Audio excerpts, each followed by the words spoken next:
موضوع الدرس التحديدات والتنبيهات للمؤمنين سورة الحديد تفسير ابن كثير. الحمد لله رب العالمين والصلاة والسلام على أشرف الأنبياء وسيد المرسلين سيدنا محمد وعلى آله وأصحابه أجمعين.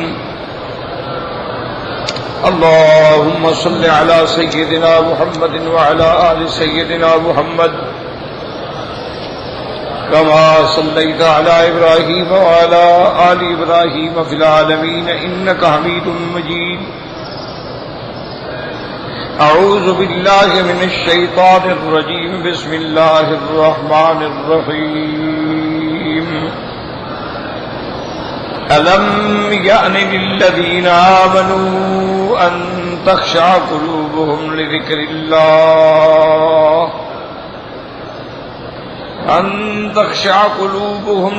الله وما نزل من الحق ولا يكونوا كالذين أوتوا الكتاب من قبل فطال عليهم الأمد فقست قلوبهم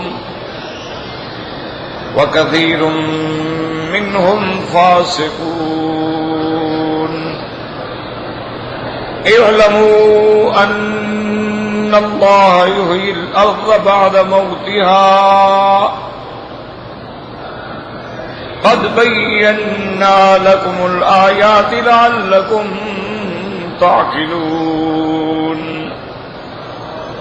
سورۃ الحدید میں الحمدللہ سب سے پہلے اللہ نے اپنی عظمت، اپنی شان اور اپنی قدرت کاملہ کا ذکر فرمایا.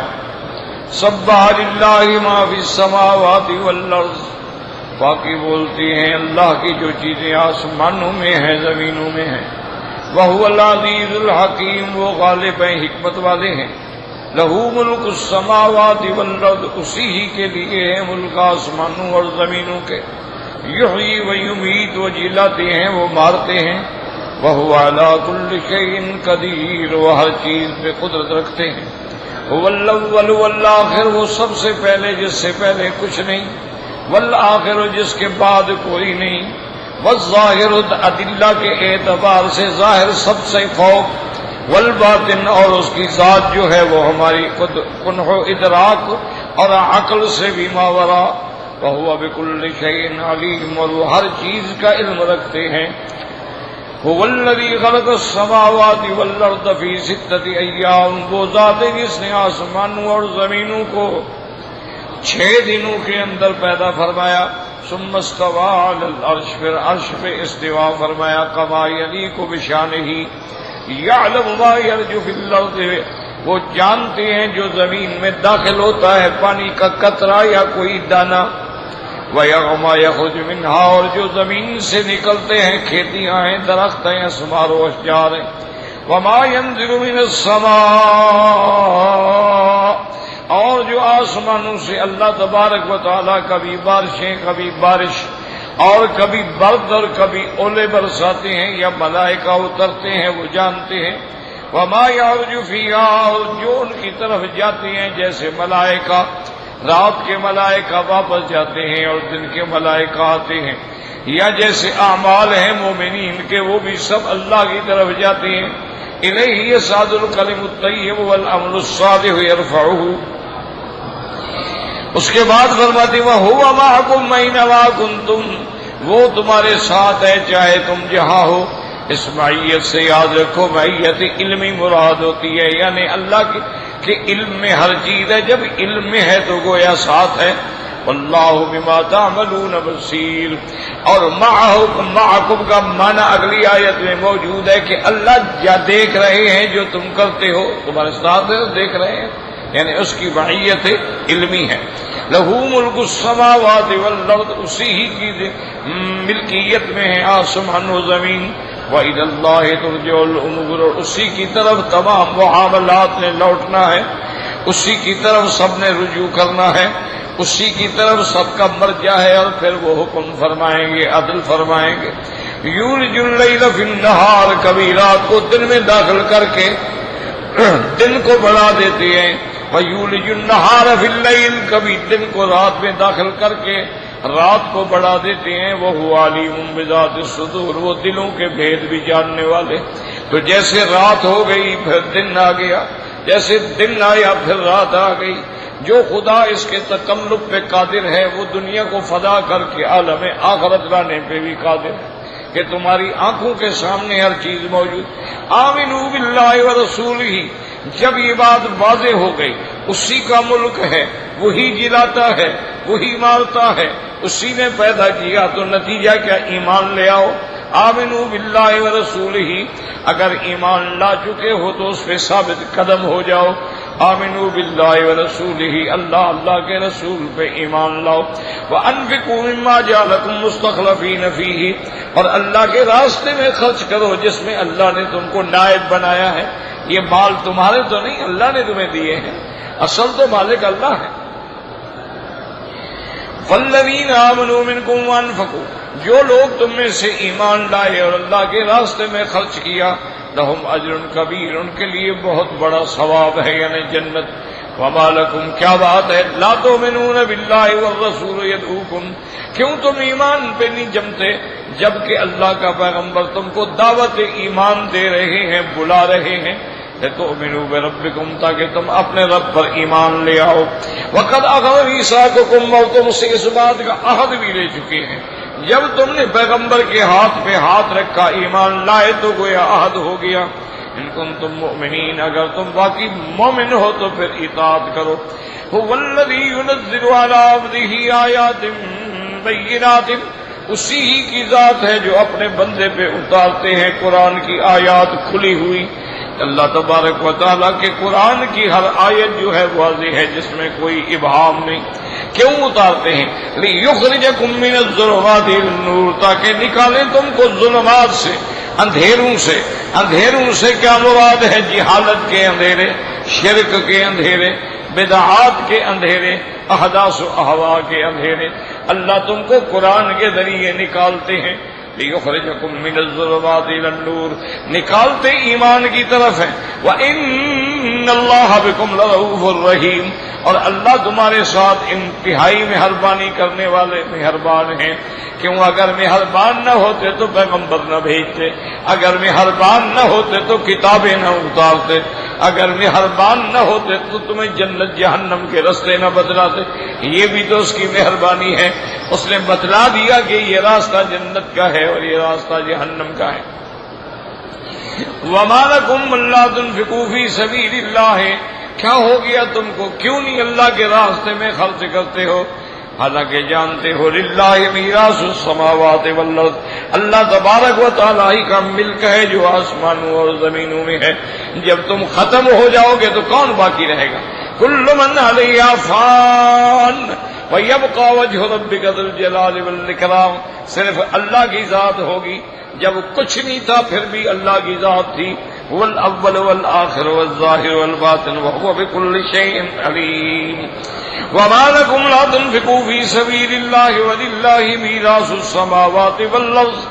اب آگے اللہ فرماتے ہیں لا يستوي منكم من انفق من قبل الفتح وقاتل، وہ دونوں برابر نہیں ہو سکتے. ایک وہ جماعت جنہوں نے فتح مکہ سے پہلے اللہ کے راستے میں خرچ کیا اور جہاد کیا. کیوں؟ اس وقت اسلام کو ضرورت تھی، تنگی تھی، پریشانی تھی.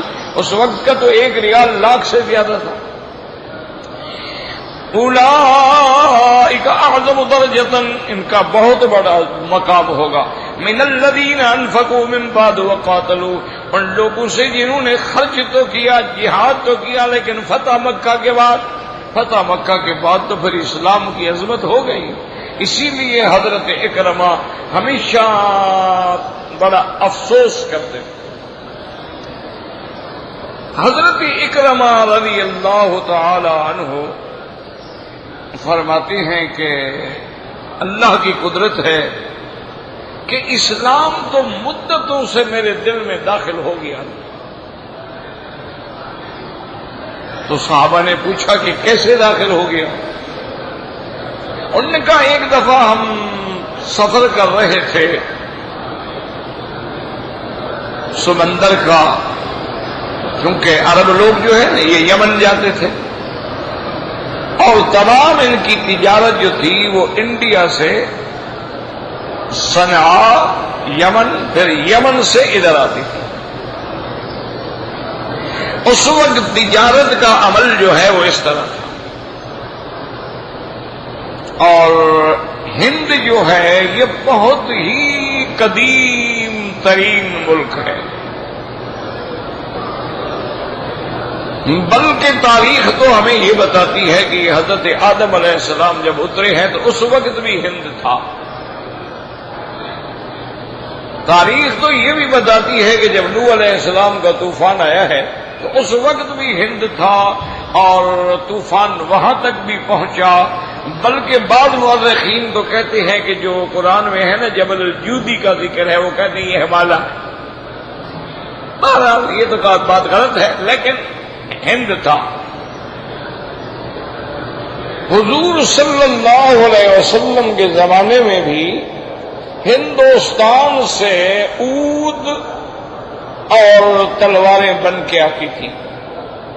عود عطر ہے، درخت سے نکلتا ہے، اور وہ درخت جو ہیں سب سے اول تو ہندوستان میں تھے، پھر آسام میں، اب تو پھر بہت دنیا میں ہو گئے، سری لنکا میں ہو گئے، کمبوڈیا میں ہو گئے، اور بھی ملکوں میں ہو گئے۔ پہلے یہ وہاں تھے، ان کے لکڑی سے وہ عطر کشید کیا جاتا تھا، اب بھی۔ اور اسی طرح تلوار جو ہے خالص، یہ بھی وہاں سے بن کے آتی تھی۔ اسی لیے کتابوں میں عود الہندی اور سیف الہندی کا ذکر موجود ہے۔ اسی لیے بعض علماء نے کتابیں لکھی تو انہوں نے بھی اس کا نام المہند علی المفند رکھا۔ اسی طرح سب سے پہلے سیدنا عثمان رضی اللہ تعالی عنہ نے اپنی فوجیں بھیجی ہیں ہند میں، پھر سیدنا علی رضی اللہ تعالی عنہ نے بھی بھیجی ہیں، پھر سیدنا معاویہ رضی اللہ تعالی عنہ نے بھی بھیجی ہیں۔ یہ جو آپ کا بھروچ ہے، گجرات ہے، اسی طرح آپ کا احمد آباد ہے، اورنگ آباد ہے، یہ سارے علاقے صحابہ نے فتح کیے تھے۔ یعنی اس زمانے میں صحابہ وہاں تک پہنچے۔ جیسے اب پاکستان کا علاقہ ہے، سندھ ہے، راجستھان ہے، یہ سارا علاقہ محمد بن قاسم نے فتح کیا۔ تو بہرحال میرے کہنے کا مقصد جو ہے وہ یہی ہے کہ بات کو غور کریں اور سمجھیں کہ آدمی کے لیے یہ دنیا کیا ہے جس کے لیے ہم اتنا مر رہے ہیں اور اتنا تباہ ہو رہے ہیں۔ تو اسی لیے وہ میں واقعہ عرض کر رہا تھا کہ اللہ نے جو ہمیں حکم دیا ہے کہ سب کچھ تو میرا ہے، لیکن جن لوگوں نے فتح مکہ سے پہلے جنگ کی تو حضرت اکرمہ فرماتے ہیں کہ ہم کشتی میں سوار تھے اور کشتی طوفان میں گر گئی، سمندر میں طوفان آ گیا، اور سمندروں میں جب طوفان آتے ہیں پھر آپ کو پتا ہے وہ تو بڑے بڑے جہاز ایسے ہوتے ہیں جیسے کوئی لکڑی کا چھوٹا سا ٹکڑا گھوم رہا۔ تو کہتے ہیں کہ میرا ابا بھی تھا، سارے مکے کے سردار بھی تھے، جب طوفان نے ہمیں گھیرا اور موجیں ایسی تھیں جیسے بادل، تو انہوں نے سب سے پہلے تو سب سرداروں نے اپنے اپنے خدا کو پکارا، سب کے اپنے خدا تھے نا، کسی کو حبل کو پکارا، کسی نے لات کو پکارا، کسی نے منات کو پکارا، کسی نے عزا کو پکارا، چونکہ ایک خدا تو نہیں ہوتا نا، تو ایک سے مانگنے والا بندہ نہ ہو، پھر تو یہی ہوتا ہے کہ کوئی نے جلال الدین کو پکارتا ہے اور کوئی پیران پیر کو پکارتا ہے اور کوئی معین الدین چشتی کو پکارتا ہے، کیوں ایک خدا سے رشتہ ٹوٹ گیا، پھر تو ٹھوکریں کھانی ہے نا۔ جس نے ایک خدا کا سجدہ چھوڑا ہے اللہ اس کو ہر جگہ پہ ذلیل کر کے سجدے کرواتے ہیں، اور جس نے اللہ کا سجدہ سمجھ لیا ہے وہ کسی کو سجدہ نہیں کرتا۔ وَاسْجُدُوا لِلَّهِ الَّذِي خَلَقَهُنَّ، صرف اسی کو سجدہ کرتا۔ کہتا ہے کہ اب تو کشتی اور ڈولنے لگی، جب دیکھ لیا انہوں نے کہ بھئی اب تو مرنا یقینی ہے، اب ہم بچتے نہیں، اور ہمارے خدا بھی نہ آئے، کوئی کام تو نہ آئے، نہ پہنچے تو نہ۔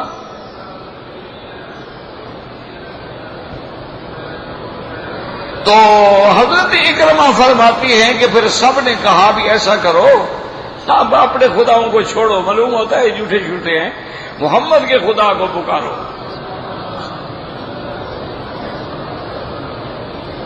اب سب کہنے لگے یا رب محمد، یا رب محمد، محمد مصطفیٰ کا جو رب ہے ہم پر مہربانی کا۔ یہ کوئی قصہ کہانی نہیں، قرآن میں ہے، اذا غشیہم موج کالظلل دعوا اللہ مخلصین لہ الدین۔ اور دوسرے مقام پہ اللہ فرماتے ہیں اذا رکبوا فی الفلک دعوا اللہ مخلصین لہ الدین۔ اور جب یہ کشتی میں ہوتے ہیں اور کشتی ڈوبنے لگتی ہے پھر اللہ کو صرف پکارتے نہیں، اللہ فرماتے ہیں خالص مخلص ہو کے پکارتے ہیں۔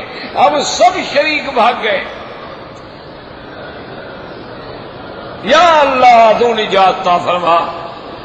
میرا خیال ہے کہ ہمارے علاقے کی، ہماری برادری کے جو مشرک ہیں نا، یہ ابو جہل ان کے پاؤں میں ہی نہیں پہنچ سکتا۔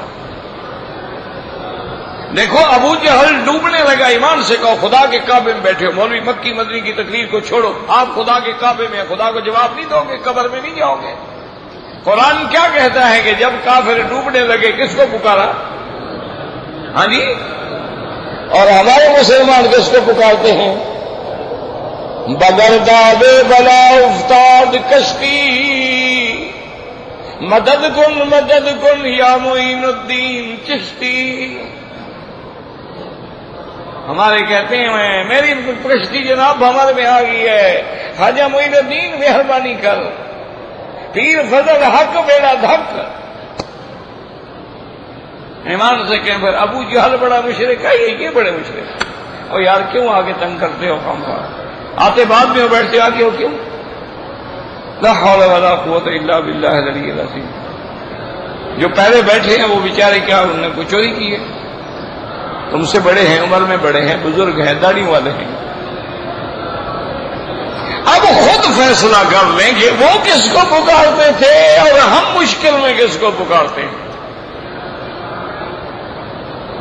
باقاعدہ کتابوں میں وظیفہ لکھا ہے کہ اگر تمہیں کوئی مشکل پیش آ جائے تو کہتے ہیں کہ 2 رکعت نماز پڑھو، 2 رکعت نماز پڑھ کے اپنا رخ جو ہے وہ پیران پیر کے قبلہ روضے کی طرف کرو، اور الٹے پاؤں 11 قدم چل کے کھڑے ہو جاؤ، اور پھر وہاں پکارو کہ یا عبد القادر جیلانی ہماری مدد کر۔ وہ فرماتے ہیں بس پیر پہنچے گا اور تیرا مسئلہ سارا اسی وقت حل ہو جائے۔ یہ کتابوں میں لکھا ہے، زبانی کلامی قصہ نہیں۔ اصل میں پتہ ہے تمہیں کہ یہ عقیدے ہمارے لوگوں میں کہاں سے آئے ہیں؟ یہ شیعہ سے آئے ہیں۔ یہ ساری مصیبتیں جو ہیں نا ہمارے ہاں، یہ ساری شیعہ سے اندر آئی ہیں، کیونکہ شیعہ سے ہماری دوستی ہوتی ہے۔ آج بھی ہمارے دیکھ لو بڑے بڑے مخدوم ہیں، بڑے بڑے پیر ہیں، تعزیہ بھی نکالتے ہیں، اہل سنت کے بھی مخدوم ہیں۔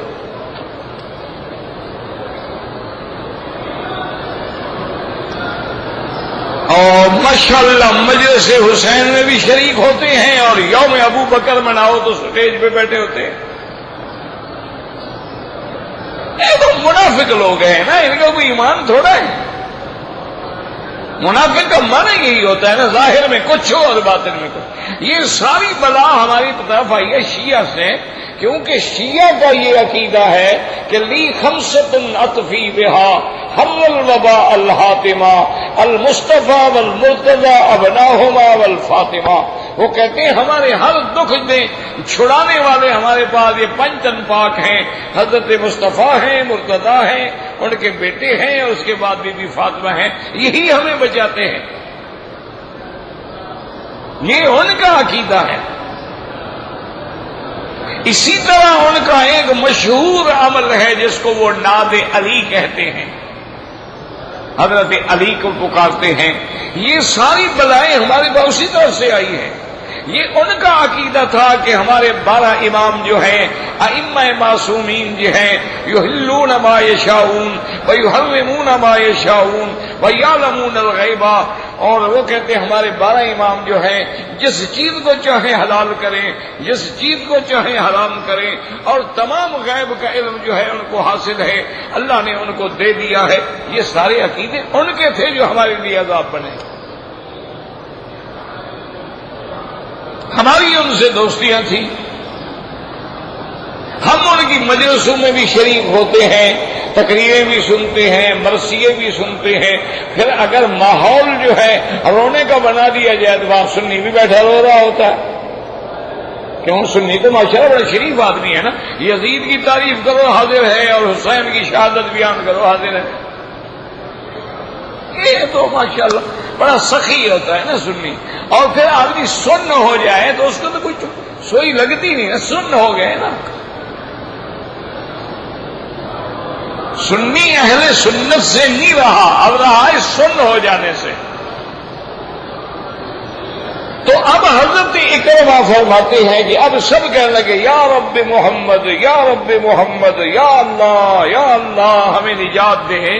اللہ کا کہتا ہے کرنا ایسا ہوا کہ ایک ایسی زبردست موج آئی، اس نے کشتی کو کنارے کے ساتھ لگا دیا اور سب چھلانگے مار کے نکل گئے. کہتا ہے واللہ دخل الاسلام فی قلبی، اس دن سے میرے دل میں اسلام داخل ہو گیا. میں نے کہا سچا رب محمد ہے، یہ سارے جھوٹے. لیکن میری بدقسمتی کہ میں اظہار نہ کر سکا. کہتے ہیں میں دل میں مسلمان ہو گیا تھا لیکن ظاہر نہیں کیا. ظاہر کیا فتح مکہ کے بعد. جب مکہ فتح ہو گیا، حضرت خالد نے خندمہ میں اکرمہ کو شکست دے دی. اکرمہ بھاگ گیا. حضرت اکرمہ کو پتا تھا نا کہ میں تو سرکار دو عالم کے سب سے بڑے دشمن کا بیٹا ہوں نا، اور کسی کو معافی ملے نہ ملے مجھے تو نہیں ملے گی نا. وہ ڈر کے مارے بھاگ گیا. حضرت اکرمہ کی بیوی اسلام لائی. مسلمان ہونے کے بعد حضور کی خدمت میں آئی اور آج عرض کیا کہ سرکار دو عالم میری ایک درخواست ہے. میرا خاوند اکرمہ ہے، ابو جہل تیرے دشمن کا بیٹا ہے، لیکن میں جانتی ہوں وہ مسلمان ہونا چاہتا تھا لیکن حالات نے اجازت نہیں دی، وہ ڈر کے مارے بھاگ گیا. اگر آپ اجازت دیں تو میں اپنے خاوند کو تلاش کر کے لے آؤں تو آپ اس کا اسلام قبول کر لیں گے، آپ اس کو امان دیں گے، اپنے دشمن کے بیٹے کو بخش دیں گے. حضور نے فرمایا بیٹی تو میرے پاس آئی ہو، نہ بھی آتی ہو، اسلم تسلم کلمہ پڑھ لے، بس ختم. اس نے کہا حضور چونکہ وہ آپ کے بڑے دشمن کا بیٹا اعتبار نہیں کرے گا، کوئی نشانی مجھے دیں. حضور پاک نے فرمایا میرے جوتے لے جاؤ. اب دیکھو اس حدیث میں بھی ہے، حضور نے فرمایا میرے جوتے لے جاؤ.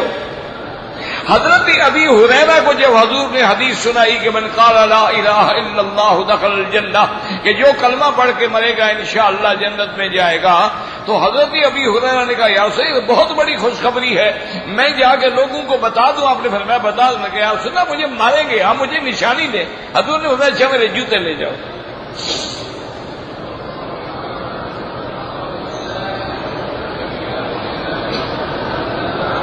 تو یہ کام ہوتا ہے محدثین کا کہ حدیث میں تو اتنا ہے کہ جوتے لے جاؤ. بھائی حضور کو اپنی رومال بھی دے سکتے تھے, ٹوپی مبارک بھی دے سکتے تھے, چادر مبارک بھی دے سکتے تھے, پگڑی مبارک بھی دے سکتے تھے. تو جب بھی دیا جوتے دیے, اس کی کیا وجہ ہے؟ تو محدثین نے فرمایا اس سے اشارہ ہے. حضور نے فرمایا میرے اسی قدم پہ چلو گے تو جنت ملے گی, ورنہ نہیں ملے گی.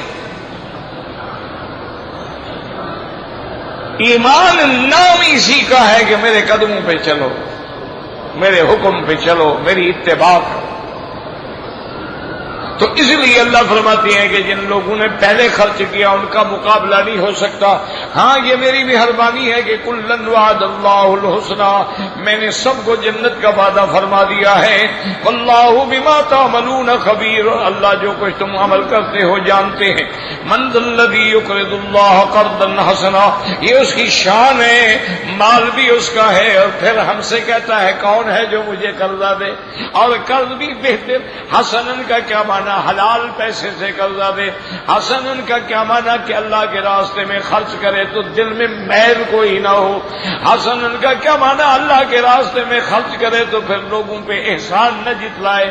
من ذا الذی یقرض اللہ قرضا حسنا, اللہ فرماتے ہیں میرا وعدہ ہے فیضاعفہ لہ ولہ اجر کریم, ہم اس کو بڑھا دیں گے, ایک کا 10 گنا, ایک کا 700 گنا, ایک کا لاکھ. ولہ اجر کریم, اور اس کے لیے بڑا بہترین, بڑا جمیل, بڑا نفیس قسم کا اجر ملے گا جنت.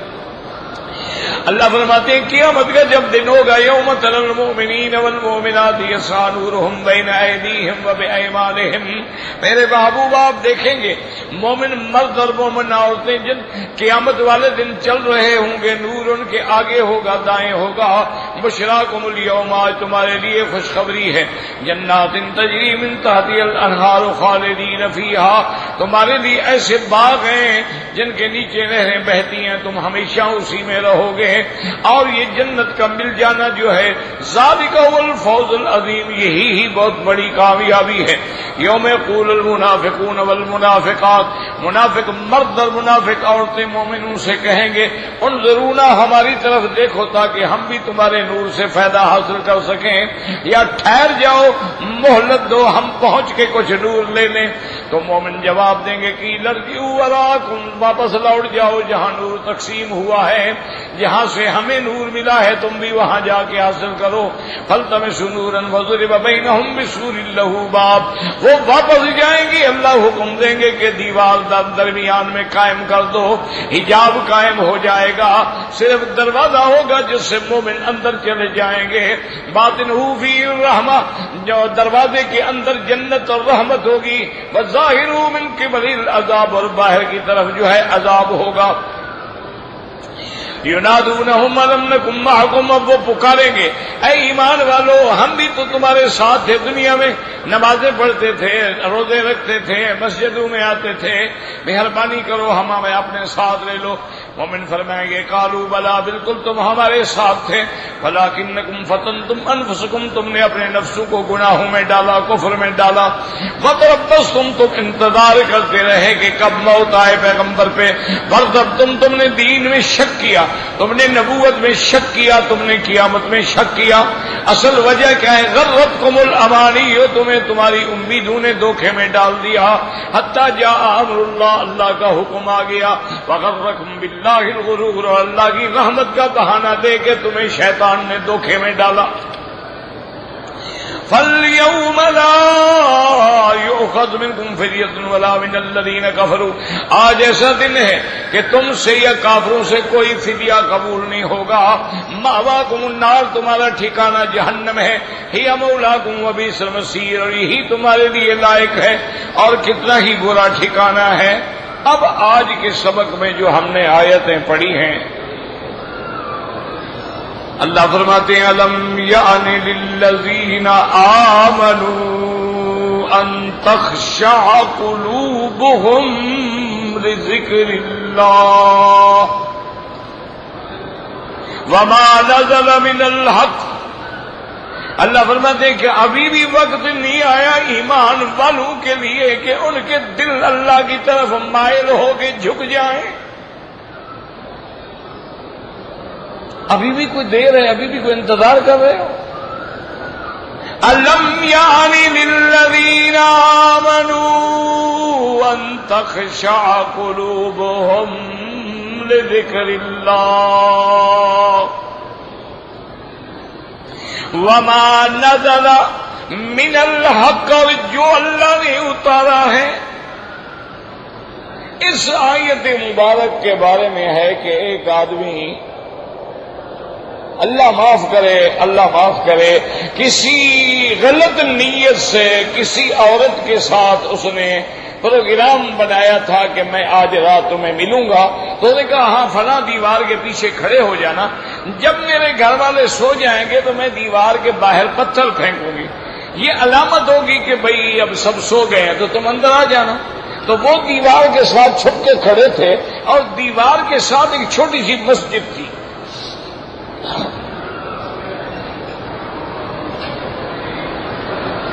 اس مسجد کے قریب میں اندر ایک اولیاء اللہ تھے جو تہجد پڑھ رہے تھے، اور انہوں نے یہی آیت تلاوت کی تہجد میں کہ الم یعنی للذین آمنوا، ایمان والوں کے لیے ابھی بھی وقت نہیں آیا توبہ کریں۔ تو وہ بندہ جو سن رہا تھا فوراً روتے ہوئے دوڑا اور آگے ان بزرگوں کے قدموں میں بیٹھ گیا اور کہا آن الوقت، کہا وقت آ گیا ہے حضرت مجھے توبہ کرائیں۔ پھر ایسی توبہ کی کہ وہ محدثین میں امیر المومنین فی الحدیث، حدیث کا بادشاہ کہلایا، امام بخاری کے بھی استاد۔ تو اصل بات تو یہ ہے نا کہ جب آدمی اللہ کی طرف لوٹ آتا ہے تو وہ تو اتنا بڑا کریم ہے کہ 70 سال ہمارے شرک میں گناہوں میں گزر جائیں، ہم سچے دل سے توبہ کریں، بس اللہ پاک راضی ہو جائے۔ اور صحیح حدیث میں ہے کہ اللہ افرح بتوبۃ عبد، جب بندہ توبہ کرتا ہے اللہ خوش ہوتے ہیں۔ اور ایک حدیث کے الفاظ ہیں، اللہ فرشتوں کو فرماتی ہے کہ یا ایھا الملائکہ اعلم عبدی ان لہ رب یغفر الذنوب، دیکھو بندہ آج سجدے میں پڑا گڑ گڑا رہا ہے، کیا اس کو پتہ لگ گیا ہے کہ میرا بھی کوئی رب ہے جو میرے گناہ معاف کرے گا؟ تو فرشتے کہیں گے ہاں مولا اسی لیے تو رو رہا ہے۔ اللہ فرمائیں کہ گواہ ہو جاؤ میں نے سارے گناہ معاف کر دیے۔ نہ اللہ اگر ہمارے سارے گناہ معاف کر دیں تو کیا ان کو نقصان کیا ہوگا؟ ہاں جی، اچھا خدا نہ کرے اللہ ہمیں جہنم میں ڈال دیں تو فائدہ کیا ہوگا؟ اللہ کا کیا فائدہ ہے؟ روز تو ہم جائیں گے نا۔ تو اس لیے بزرگ کہتے ہیں کہ رحمت حق بہانوی جو ید، بہانوی جو ید، اللہ کی رحمت تم سے کچھ مانگتی نہیں، بس بہانہ بناؤ، کوئی سبب تو بناؤ نا۔ تم نے گرتے کو پکڑ لیا اللہ نے معاف کر دیا، تم نے یتیم کے ہاتھ میں سر پہ ہاتھ رکھ دیا اللہ نے معاف کر دیا، تم نے بھوکے کو کھانا کھلا دیا، نے کہا جاؤ تم میرے بندے پہ رحم کر دیا، جو میں نے تم پہ رحم۔ اس لیے اللہ فرماتے ہیں الم یعن للذین آمنوا ان تخشع قلوبهم لذکر اللہ وما نزل من الحق ولا یکونوا، اس طرح نہ ہونا کالذین اوتوا الکتاب من قبل، تم سے پہلے جن کو ہم نے کتاب دی، یہودی تھے نصرانی تھے، فطال علیہم الامد، جب مدت زیادہ گزر گئی، فقست قلوبهم، ان کے دلوں پہ زنگ لگ گیا، دلوں پہ میل آ گئی، دلوں میں سختی آ گئی، وکثیر منہم فاسقون، ان میں بہت جو ہیں وہ حد سے نکلنے والے ہیں۔ اعلموا، جان لو، ان اللہ یحیی الارض بعد موتها، اللہ مرنے کے بعد مردہ زمینوں کو زندہ کرتے ہیں۔ قد بینا لکم الآیات، تمہارے لیے بھی اللہ نے آیات کھول کے بیان کر دی ہے تاکہ تم بھی عقل کرو۔ جیسے وہ مردہ زمینوں کو زندہ کرنے پہ قادر ہے، مردہ دلوں کو بھی ایمان کے پانی سے زندہ کرنے پہ قادر ہے۔ بس تکلیف اتنی ہے کہ آ جاؤ اگر کافروں قبر و بت پرستی بازا بازا بازا، اگر 1000 بار توبہ شکستی بازا بازا۔ بزرگ کہتی ہیں کافر ہو مشرک کو توبہ کرو، اگر توبہ کر کے توڑ چکے ہو 1000 دفعہ توڑ چکے ہو پھر بھی توبہ کرو، دروازہ ابھی کھلا ہوا ہے۔ اللہم تبنا الیک انک انت التواب الرحیم۔ اس کی رحمت جو ہے بہت بڑی ہے، بس دعا کیا کرو اللہ ہم پہ رحم کا معاملہ۔ دیکھو نا قرآن پڑھو نا، غور کیا کرو، ان اللہ یحب التوابین، اللہ محبوب رکھتے ہیں کثرت سے توبہ کرنے والوں کو۔ کیا مانا؟ یعنی توبہ کر گیا گناہ ہو گیا پھر توبہ کر گیا، یعنی جتنا توبہ بڑھتی جا رہی اتنا اللہ اپنا محبوب بناتے جا رہا۔ تم آؤ تو صحیح نا خدا کے دروازے پہ، تم نے تو اللہ کے دروازے چھوڑ دیے ہیں، کسی نے اپنے دیوی دیوتا ڈھونڈ لیے ہیں، کسی نے اولیاء اللہ کی قبروں کو اپنا ملجا ماوا بنا لیا ہے، کسی نے مردوں کو بنا لیا، کسی نے زندوں کو بنا لیا، اللہ کو تو تم نے چھوڑ دیا ہے، اللہ کے دروازے پہ تو آتے نہیں۔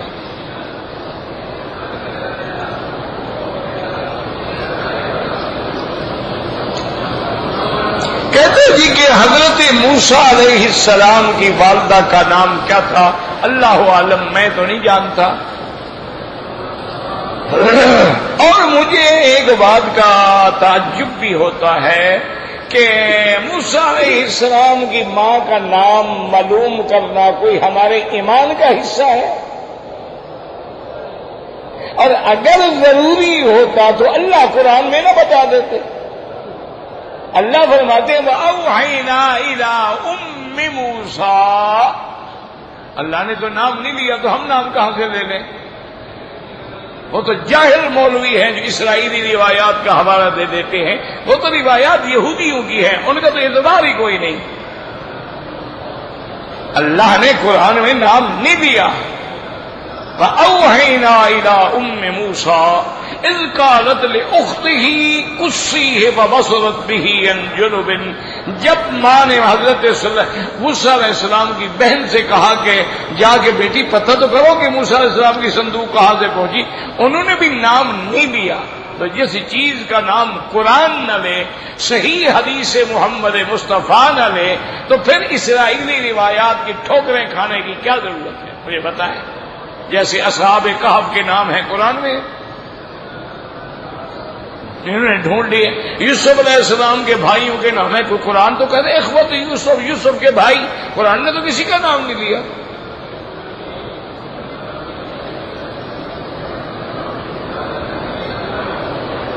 قارون کیا بندہ تھا، ان قارون کان من قوم موسیٰ فبغى علیہم، قرآن میں لکھا ہوا ہے کہ موسیٰ علیہ السلام کی قوم میں سے تھا، سرکش ہو گیا، دولت کے نشے میں آ کے کافر بن گیا۔ یوشع علیہ السلام پیغمبر تھے جو حضرت موسیٰ علیہ السلام کے ساتھ جنہوں نے سفر کیا تھا، یوشع ابن وہ پیغمبر ہیں۔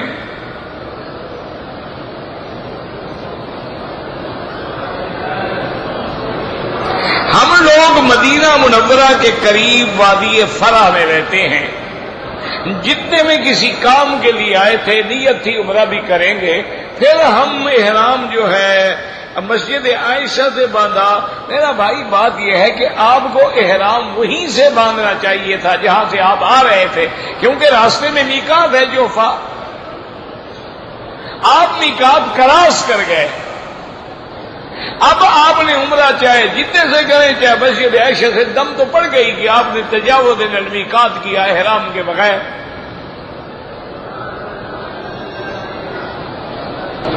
ہماری بچی ہے ضد کرتی، ہر بچہ ضد کرتا ہے، جب تم بچے تھے تم بھی ضد کرتے ہو گے، کوئی نئی بات تو ہے نہیں۔ بہرحال سورہ آیت الکرسی اور آخری 2 سورتیں قل اعوذ برب الفلق، قل اعوذ برب الناس، یہ 7 دفعہ پڑھ کے ہاتھوں پہ دم کر کے اس کے سارے بدن پہ پھیرا کرو۔ ایک زیارت گاہ ہے، لوگ جا کے پیر کے وسیلے سے مانگتے ہیں، بالکل منع ہے۔ اگر جائز ہوتا تو حضور پاک اپنے ابا حضرت ابراہیم کے وسیلے سے نہ مانگتے۔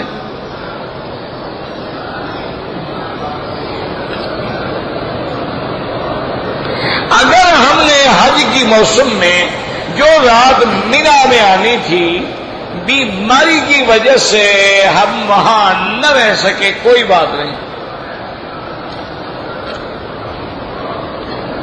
حجر اسود جو ہے یہ جنت کا پتھر ہے، اور لوگوں نے یمانی میں بھی جو پتھر ہیں وہ بھی کہتے ہیں جنت سے ہیں، لیکن اصل چیز یہ ہے کہ آقا انعامدار نے وہاں استلام فرمایا ہے، تو جہاں آپ نے ہاتھ لگایا سنت ہو گیا، حجر اسود پہ آپ نے بوسہ دیا سنت ہو گیا، رکن عراقی اور رکن شامی پہ آپ نے نہ اشارہ کیا نہ ہاتھ لگایا، لہذا نہ دینا سنت۔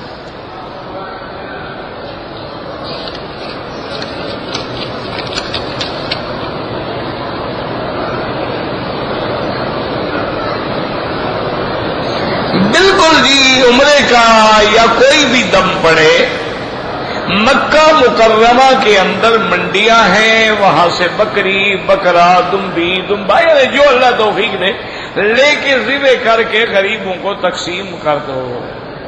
اچھا، بعض بینکوں نے بھی انتظام کیا ہوا ہے، ان کو جا کے آپ پیسے دے دیں کہ جی یہ دم کے ہیں، تو وہ ذبح کر کے تقسیم کرا دیتے ہیں۔ بعض جمعیات خیریہ بھی ہیں، ان نے بھی انتظام کیا ہوا ہے، جیسے یہ بن داؤد جہاں ہے شرکہ مکہ میں، یہاں اوپر جائیں تو باقاعدہ جمعیت کا دفتر ہے، ان کو جا کے پیسے دے دیں، وہ رسید دے دیں گے اور دم کرا دیں گے تمہارا۔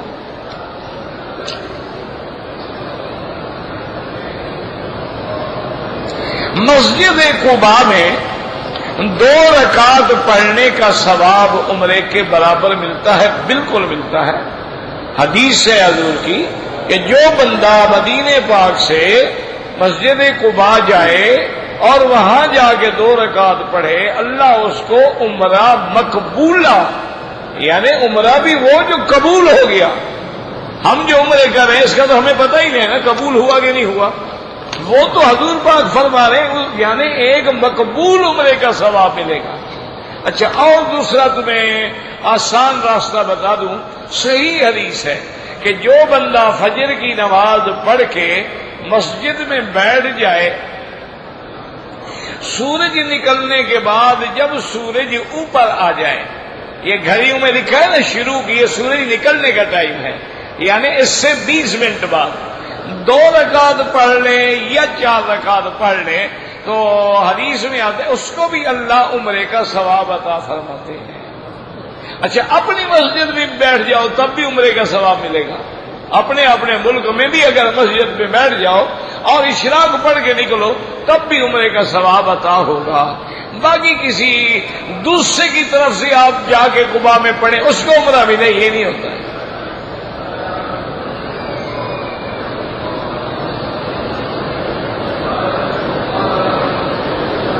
نہیں، بس ایک دفعہ جب وہاں جاؤ گے، اب چاہے قباء میں 100 رکعت پڑھو یا 2 رکعت، ایک عمرے کا ثواب ملے گا۔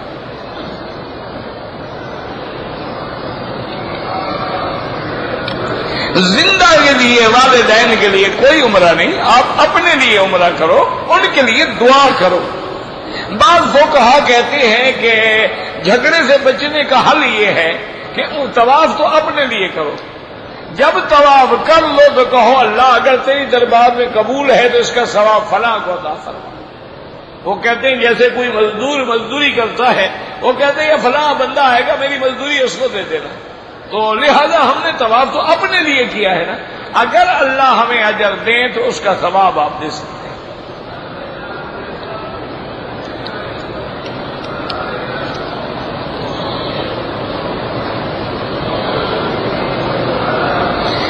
جی کہ تشہد پڑھنے کے بعد جو دعا ہے، میرا بھائی تشہد کے بعد جو دعائیں ہیں، اللہم انی اعوذ بک من عذاب القبر وفتنۃ المسیح الدجال وفتنۃ المحیا والممات، اسی طرح اللہم انی ظلمت نفسی ظلما کثیرا، جو بھی ہے دونوں بھی پڑھ سکتے ہیں۔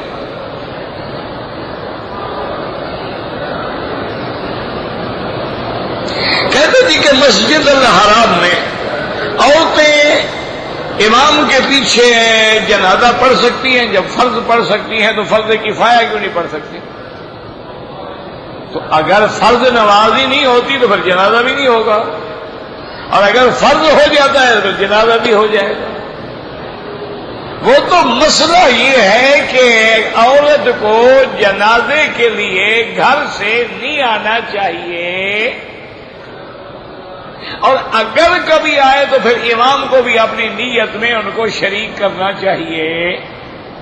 لیکن جن مسجدوں میں عورتیں حضور کے زمانے سے آ رہی ہیں وہاں تو واضح بات ہے کہ وہ پڑھیں گی جنازہ، وہ جنازہ پڑھنے تو نہیں آئی نا، وہ تو آئی ہیں اپنا عمرہ کرنے، وہ آئی ہیں طواف کرنے، وہ آئی ہیں نماز پڑھنے۔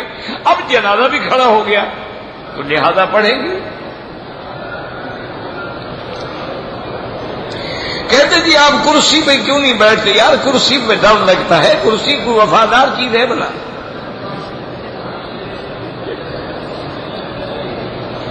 نہیں، جو بھی کرسی پہ بیٹھے اترے کہ نہیں اترے بنا، تو پہلے کیوں نہ اتر کے بیٹھ جائے آدمی، بعد میں جو کوئی دھکا دے۔ ویسے یاد رکھیں کرسی بھی ہے، اللہ منتظمین کو جزائے خیر دے، اور وہ بھی چاہتے ہیں کہ میں کرسی پہ بیٹھ کے درس دوں، لیکن ایک طبیعت ہے، ساری زندگی پڑھتے رہے استادوں کے پاس کہ اب طالب تفسیر قرآن لے کے بیٹھے ہوتے ہیں نیچے، تو وہ عادت نہیں ہے کہ ہم ان سے اونچا ہو کے بیٹھیں، کیونکہ ہم نے تو دیکھا نا اساتذہ کو کہ جہاں جس لیول پہ طالب بیٹھے اسی پہ طالب بیٹھے، کبھی اپنے آپ کو قرآن سے تفسیر سے حدیث سے اونچا نہیں کیا۔ ویسے جائز ہے، کوئی مسئلہ نہیں۔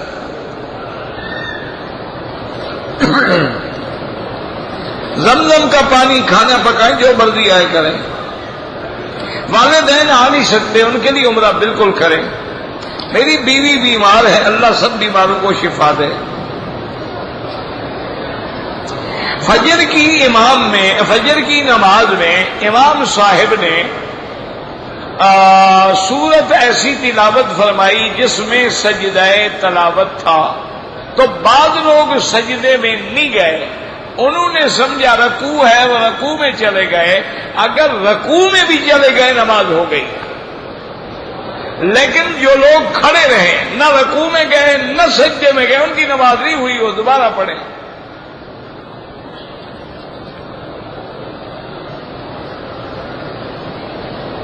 میری بیوی نے احرام باندھا، طواف کیا، صفا مروہ نہیں دوڑی، تو دم تو پڑ گیا، بال کٹاؤ اور دم بھی ادا کرو۔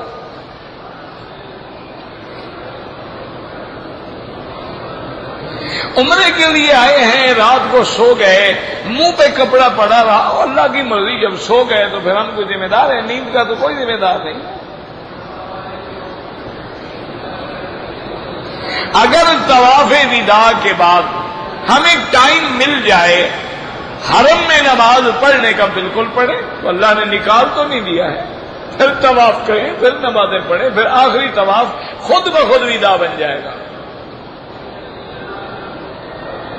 سرکار دو عالم صلی اللہ علیہ وسلم پہ روضے پہ حاضری دینے کا طریقہ یہ ہے کہ آپ جب مدینہ منورہ جائیں تو سیدھا پہلے اپنے مکان پہ جائیں، جلد بازی نہ کریں، سامان اتار کے غسل کریں، اچھے کپڑے پہنیں، خوشبو لگائیں، درود شریف پڑھتے ہوئے مسجد کی طرف روانہ ہو جائیں۔ جب مسجد نبوی میں آئیں تو بسم اللہ والصلاۃ والسلام علی رسول اللہ، اللہم اغفر لی ذنوبی وافتح لی ابواب فضلک، یہ کہہ کے دایاں پاؤں آگے رکھیں، بایاں پاؤں بعد میں رکھیں، ادب سے مسجد میں جائیں، جہاں موقع مل جائے، ریاض الجنت میں سبحان اللہ، ورنہ ساری مسجد میں جہاں بھی موقع ملے 2 رکعت تحیت المسجد پڑھیں، کیونکہ اللہ کا حق جو ہے وہ نبی کے حق سے مقدم ہے۔ 2 رکعت پڑھنے کے بعد درود شریف پڑھتے ہوئے اتنے ادب سے چلیں کہ تیرے پاؤں کی بھی آواز نہ، یہ نہیں کہ دھپ دھپ کر کے چلے، پاؤں کی بھی آواز نہ آئے، بالکل خشوع خضوع کے ساتھ سرکار دو عالم کے مواجہہ شریف میں آ کے نہ قریب ہو نہ بعید ہو، نہ آواز زور سے ہو نہ بالکل آہستہ ہو، درمیانی آواز میں الصلاۃ والسلام علیک یا رسول اللہ، الصلاۃ والسلام علیک یا حبیب اللہ، الصلاۃ والسلام علیک یا خیر خلق اللہ، یا جو بھی یاد ہے، الصلاۃ والسلام علیک یا خاتم الانبیاء والمرسلین، الصلاۃ والسلام علیک یا رحمت للعالمین، الصلاۃ والسلام علیک یا سید الاولین والآخرین، جو بھی یاد ہو مختصراً پڑھیں، اور پھر آگے سیدنا ابو بکر، پھر اس کے بعد سیدنا عمر، پھر کعبۃ اللہ کی طرف رخ کر کے دعا اللہ سے مانگیں، کیونکہ سلام حضور کا حق ہے لیکن دعا اللہ کا حق ہے۔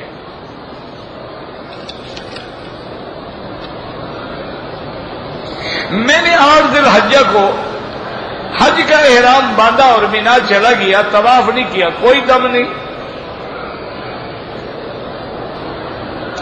ایک آدمی کے پیسے بینک میں پڑے ہیں، اب اس پر سود بن گیا ہے، تو بینک والوں سے لے لو، ان سے لینے کے بعد غریبوں کو دے دو، لیکن ثواب کی نیت نہیں کرنی۔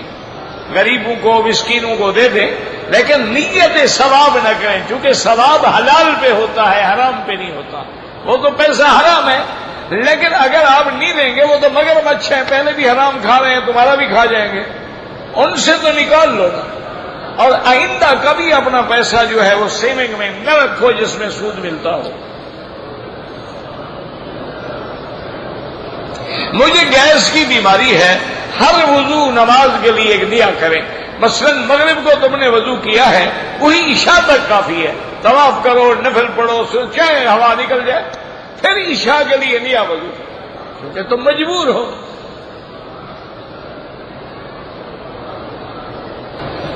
جنازے کی نماز کتنی دوری تک پڑھ سکتے ہیں؟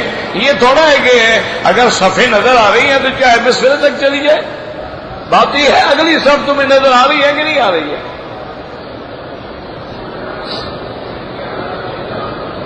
کہتے ہیں کہ میں نے طواف کیا، میرے ساتھی گم ہو گئے، ان کو ڈھونڈنے کے لیے میں رہائش پہ چلا گیا، وہاں گیا تو وہاں بھی ساتھی نہیں ملے، واپس آ کے پھر میں نے صفا مروا دوڑا، کوئی بات نہیں۔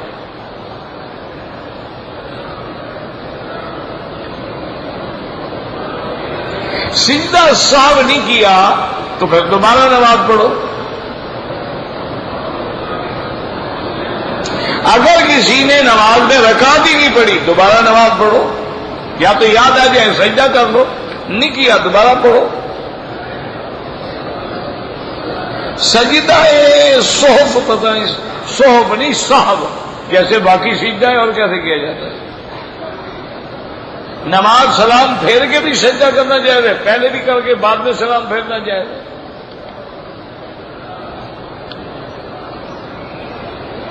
طواف ذکر اللہ جب بھی کریں دائیں ہاتھ پہ کریں، لیکن کوئی بائیں پہ بھی کرے، منع نہیں۔ اگر روٹی جو کھاتے ہو تو دایاں حکم دائیں ہاتھ سے ہے، لیکن بایاں بھی تو استعمال ہوتا ہے نا۔ آپ برتن پکڑ کے رکھو گے یا کوئی چیز اٹھا کے رکھو گے۔ طواف بغیر کسی عذر کے 3 حصوں میں کریں، 2 حصے کر کے چل جائیں، بالکل نہیں۔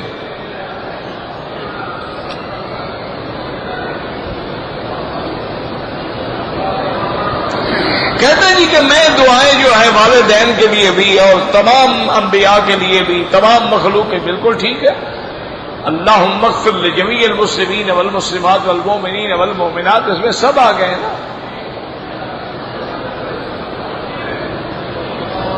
مجھے جدہ جانا ہے کام سے، واپسی پہ احرام ضروری نہیں ہے، جدہ میقات نہیں، میقات یلملم ہے، لیکن اگر احرام باندھ کے عمرہ کر لو تو ایک مفت کا عمرہ مل جائے گا، کیونکہ ہل تو ہے نا، میقات نہیں لیکن ہل رہے، حرم کے باہر ہے۔ کہتے ہیں جو کیمرے سے فوٹو بناتے ہیں بالکل ناجائز ہے، ہر حال میں ناجائز ہے۔ ربنا تقبل منا انك انت السميع العليم وتب علينا انك انت التواب الرحيم اللهم فرج هم المهمومين نفس كرب المكروبين واقض الدين عن المدينين واشفنا واشف مرضانا ومرضى المسلمين۔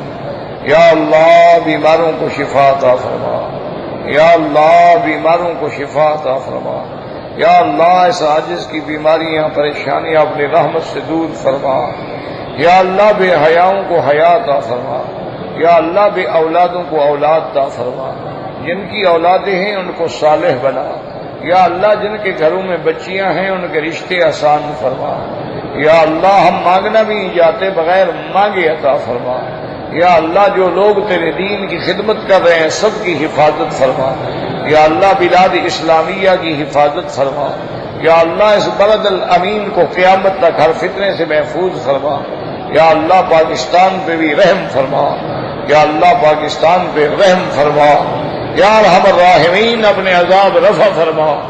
لا تعذبنا بذنوبنا اللهم لا تهلكنا بذنوبنا لا تمنع عنا بذنوبنا فضلك. اللهم انا نسألك الفوز في القضاء والنزل الشهداء وعيش السعداء والنصر على الأعداء.